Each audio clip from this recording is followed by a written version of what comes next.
Okay, let's unpack this. Today we are doing the ultimate technological deep dive.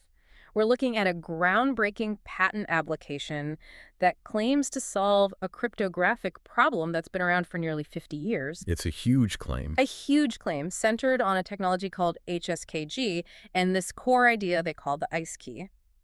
And it's an astonishing one. Yep. But from what we've reviewed, and the source material is dense, patent filings, white papers, it really looks like they might have actually done it. So that 50-year problem, Hmm. that's the key context, right? Ever since public key crypto came on the scene, think RSA back in 1976. We've been good at the math. Oh, yeah, the math has always been solid. Creating a strong lock has never really been the problem. The problem was the key, always the key. How do you keep the key itself safe? Exactly. For a half a century, every single solution, whether it was a hardware security modules, smart cards, cloud services, Yeah. they all relied on storing the key somewhere. And storage is always the weak point. It's the single point of failure. If someone gets in physically or, with ransomware, it's game over. Even NIST's big post-quantum competition, it solved the quantum math problem. But that key storage issue was still this massive glaring hole. So our mission today is pretty clear. We're going to analyze the masterstrokes in this patent that supposedly create a security solution that can stand up to a quantum computer. And the inventor himself is just as interesting as the invention. He's known as JM, not your typical academic cryptographer. Yeah. He was an internet pioneer. He founded the first PC Bang, or internet cafe, in Korea back in 1990. And then he spent years basically in isolation in a place called Daegwallyeong, just synthesizing 35 years of experience into this one solution. So let's start with that solution. The ICE key, the whole idea is just, it's revolutionary. If storage is the problem, well... Why store the key at all? Exactly. And that's their whole philosophy. Attack what is not there. It's brilliant. The ICE key is totally ephemeral. It exists for just long enough to do its job, sign a transaction, decrypt something, and that's it. And how long is that? We're talking 0.024 seconds. 24 milliseconds. And after that... It's gone. Instantly destroyed using something called memory zeroization. The system just overwrites the memory space with zeros. All of that happens in less than 0.1 milliseconds. It's never written to a log, never saved to a drive. It just vanishes. Which means ransomware just has nothing to attack. The target literally doesn't exist long enough to be held hostage. That's it. But think about the physical side of it, too. That 0.024-second lifespan is over 4,000 times faster than a human can react. Wow. So even if someone had your device in their hands and tried to do, like, a memory dump while the key was live, it's physically impossible. The key destroys itself before they can even start. The speed is its own defense. But, okay, here's the critical question. If it's completely destroyed, how in the world do you use it again? Do you have to go through some painful setup every single time? Not at all. And this is the magic. It's regenerated deterministically, meaning you can recreate the exact same key bit for bit every single time, as long as you provide the exact same inputs. The whole regeneration process takes about 1 second. And the input data isn't a password, I'm guessing? No passwords to phish or crack. The input is a live fusion of your current biometric data and your current contextual data. So, where you are, what time it is, and your own body's signals. So the key is rebuilt from you, from your unstealable living identity. That's the 50-year solution. The key isn't stored anywhere because the ingredients to make the key are always present in the living, moving person. That is where it gets really interesting, and it leads us right to the inventor's journey, because this idea didn't just appear out of nowhere. Absolutely not. It's the result of a 35-year arc. I mean, think about it. 1990, he's building the very infrastructure to get people online in Korea. Then, his next move in 2001. Right. He's working on e-government solutions that use postal codes and virtual IDs to tie a digital identity to a real-world location. So he was already working on spatiotemporal binding tying identity to space and time 20 years before he patented this. He had the seed of the idea. He saw that your location, your identity, those are the original unstealable secrets. But it wasn't just practical experience. The sources show this intense, systematic 10-year period of learning. From 2014 to 2024. Yeah, he took over 25 courses from the best places. Stanford for Crypto On2, MIT for the heavy math, Princeton for Bitcoin. He fused decades of industry know-how with a decade of deep theoretical learning. It's no wonder he just won the 2024 FinTech Patent Grand Prize. And this isn't just theory. It's being built into critical infrastructure right now. His current project is this massive smart infrastructure project in Gangwon-do province for urban air mobility. UAM, so drone-based public transit. Exactly. And you can't have public transit drones without absolute ironclad security. The HSKG system provides the quantum-resistant authentication for the drones themselves. But the spatiotemporal binding must be key there. It's critical. They use it to restrict where the drones can fly. The drone's key is only valid within a specific GPS corridor. If it strays, its operational key becomes useless. It's technology for social control and safety, really. Okay. The speed protecting the key makes sense. But let's talk about that headline number. That staggering security claim of 2 to the minus 1744. I mean, that number it's almost abstract. It's astronomical. The number of atoms in the known universe is what, around 2 to the 266? Yeah. So this is just orders of magnitude beyond that. So how do they get there? They get there with what the patent calls a patent fortress. It's an adaptive defense system made of up to 4 active layers. So if one layer somehow fails, you still have 3 more protecting the key. All right, let's break that fortress down layer by layer. Let's start with the physical defense. You said it uses biometrics for multiple devices. An iPhone, an Apple Watch, smart glasses. That's layer 1. It's what they call multi-biometric fusion and continuous liveness detection. So for example, your Apple Watch is constantly monitoring your heart rate variability, your HRV. The rhythm of your heart. Exactly. At 10-second intervals, it checked that your unique heart rhythm has at least a 75% similarity to your verified baseline.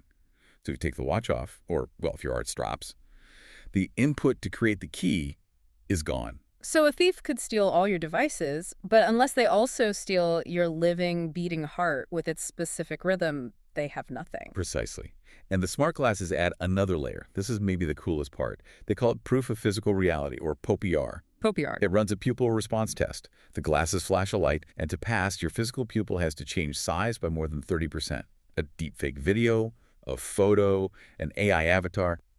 None of them have a physical pupil that can react to light. It's the ultimate test to prove you are a real living human and not an AI. That's fascinating. But let me push back a little. Does this mean my security depends on me wearing 3 expensive devices that all have to be charged? What if my watch battery dies? That's a great question, and it's a valid one. The system is adaptive, that's the key. For a low-risk transaction like just logging into an app, maybe it only requires 1 or 2 layers. But for signing, say, a multi-million-dollar contract, yeah, it's going to demand all 4 layers are active, including all the devices. The security scales with the risk. All right, so from the physical, let's go to the contextual, layer 2. Spatiotemporal binding. This is claim 5 in the patent. It's brilliant. The key isn't just tied to who you are, but where and when you are. A time and a place. A very specific time and place. The key is only valid within plus or minus 10 meters of GPS coordinate and a 30-second time window. So even if a super advanced attacker somehow managed to copy the key data, if they try to use it a minute later or even just down the street, it's useless. The time-space coordinates are baked into the key itself. Physical and contextual. Got it. Now for the math. Layers 3 and 4, the quantum resistance. Right, so layer 3 is the new gold standard from NIST. It uses the post-quantum algorithms, MLChem, which is Kyber, and MLDSA, which is dilithium. These are the ones everyone believes can resist a quantum attack. So why do you need a 4th layer on top of that? For diversity. It's a hedge against the unknown. Layer 4 uses older, but totally different, PQC algorithms like NTRU prime and classic Maclise. Different math. Completely different mathematical foundations. So if, in some wild scenario, a discovery is made tomorrow that breaks all lattice-based crypto like Kyber, the key is still safe behind a completely separate mathematical wall. That's how you get to a number like 2 to the minus 1744. This sounds unavoidable for competitors. Okay, let's pivot to what this all means, the economics. If HSKG is layer 0, what does that actually mean for something like Bitcoin, which is a layer 1? Think of it as the foundation the whole house is being on. Layer 0 provides the human-centric authentication and the KYCML compliance underneath everything else. So it verifies the human before the transaction even gets to the Bitcoin network. Exactly. Bitcoin knows an address is sending assets. It doesn't know if that address belongs to a verified human. HSKG provides that proof of physical reality, that human verification that sits below the blockchain itself. And the economic impact of that, especially for banks and compliance, must be huge. It's a massive disruption. Right now, the financial industry spends about $58 per customer per year on KYC and AML checks. It's a huge cost. And HSKG. Because it's all automated, continuous, and non-storage, it cuts that cost by over 99.5%. down to something like 0.0003 a transaction. You're talking about a potential market of over $300 billion a year just from that efficiency. And it also solves the single biggest problem for regular crypto users, doesn't it? The wallet problem. Oh, absolutely. The mnemonic phrase, those 12 magic words. You lose them, your money's gone forever, they get stolen, you're wiped out. It's a nightmare for usability. With HSKG. There's no need for them. The key's That never stored, so there's nothing to recover with a static phrase. If you, the living verified human, are present, the key regenerates. It totally changes the game for digital asset management. And what about that future-proofing aspect? The defense against advanced AI and humanoids? I think this is one of the most critical functions. As deepfakes get perfect, as robots get smarter, that proof of physical reality, that POP-R layer, becomes the only thing you can trust. The people response tests. And the heart rate variability. Yeah. Things that are uniquely physically human. It's how you ensure an AI can't just impersonate someone and drain their accounts. Only a living, breathing human can authorize the transaction. The potential is clearly enormous. The sources mention over $400 billion across 20 industries, but they single out real estate and inheritance. Why those two? Because they're about high-value, long-term security. Real estate is about secure contract signing and tokenizing massive assets. Inheritance is about managing digital wealth across generations. You need a key system that is unbreachable during a person's life and can be securely managed after. The tech is incredible. Let's talk strategy. They're in negotiations with some absolute giants: SoftBank, NVIDIA, Google, NIST. Why do these players, who have their own massive security teams, need this? Because each one has a very specific, almost existential problem that only the ICE key seems to solve. For SoftBank, it's about robots. They need to verify the operator of their humanoid robots. A robot doesn't have a heart, so the HRV check instantly proves whether the commands are coming from a human operator or an autonomous AI. That is an amazing use case. And Google, with billions of Android devices. For Google, it's two things. First, securing all those devices against the coming quantum threat. And second, integrating this non-storing architecture into Google Cloud. Imagine replacing all the static stored keys in their data centers with ephemeral ICE keys. It would just erase a massive amount of their risk. And NVIDIA, they're sitting on the world's most valuable data right now. Their AI models, the training data, the weights, that's their crown jewels. They need HSKG to use spatiotemporal binding to lock down that IP. So you could make it so a researcher can only access a specific AI model if their biometrics are verified and their GPS shows they are physically inside a secure NVIDIA data center. Exactly. It physically binds the data access to the trusted researcher in a trusted location. No more remote IP theft. It's just so clear this was designed from day one to be globally compliant and resilient. Come on, 100%. It's designed to meet regulations like GDPR because it never permanently stores your biometric data. And then you have the integration with Starlink satellites to ensure it works almost anywhere on the planet. It's a true planetary scale layer zero. What an incredible journey through this material. We really started with this nagging 50-year-old problem of key storage, and we've ended up with a technology that's quantum resistant, AI-proof, and operates globally from space. So just to summarize the key takeaways for you. First, the ICE key solves the storage problem by basically solving the time problem. It only exists for 0.024 seconds. Second, security is now physical as much as it is mathematical. It's your heart rhythm and your pupil response that help create that 2 to the minus 1744 defense. And third, this is the kind of layer zero foundation we'll need for the AI era, and it could cut KYC costs by 99.5%. So here's the final thought to leave you with.